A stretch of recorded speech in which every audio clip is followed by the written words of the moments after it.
തൃശൂർ പൂരത്തിന് ഇന്ന് കൊടിയേറും. പ്രധാന പങ്കാളിത്തം വഹിക്കുന്ന പാറമേക്കാവ്, തിരുവമ്പാടി ക്ഷേത്രങ്ങളിലും ഘടകപൂരങ്ങളായി പങ്കെടുക്കുന്ന 8 ക്ഷേത്രങ്ങളിലുമാണ് പൂരം കൊടിയേറുന്നത്. പൂരത്തിന്റെ ഭാഗമായുള്ള ഒരുക്കങ്ങൾ പുരോഗമിക്കുകയാണ്.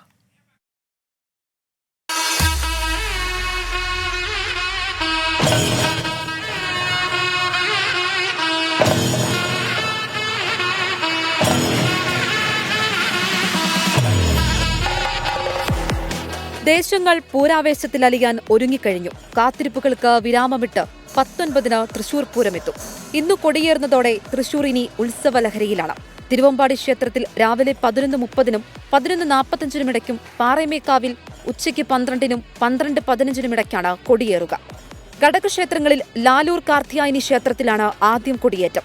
അയ്യന്തോളിൽ രാവിലെ 11-നും 11:15-നും ഇടയ്ക്കും, ചെമ്പുക്കാവിലും കണിമംഗലത്തും വൈകിട്ട് 6-നും 6:15-നും ഇടയ്ക്കും, പനമൂക്കുംപിള്ളിയിലും പൂക്കാട്ടിക്കരയിലും വൈകിട്ട് 6:15-നും 6:30-നും ഇടയ്ക്കുമാണ് കൊടിയേറ്റം. ചൂരാട്ടുകാവിൽ വൈകിട്ട് 6:45-നും 7-നും ഇടയ്ക്ക് കൊടിയേറും. ഏറ്റവും അവസാനം കൊടിയേറുന്നത് നെയ്തലക്കാവ് ക്ഷേത്രത്തിലാണ്. 24 തൃശൂർ. ലോകത്തെവിടെയായാലും ഏത് സമയത്തും 24 വാർത്തകളും ഓഗ്മെന്റഡ് റിയാലിറ്റി പാക്കേജുകളും എക്സ്പ്ലെയിനറുകളും വിശദമായി കാണാൻ ഞങ്ങളുടെ യൂട്യൂബ് ചാനൽ നിങ്ങൾക്ക് സബ്സ്ക്രൈബ് ചെയ്യാം.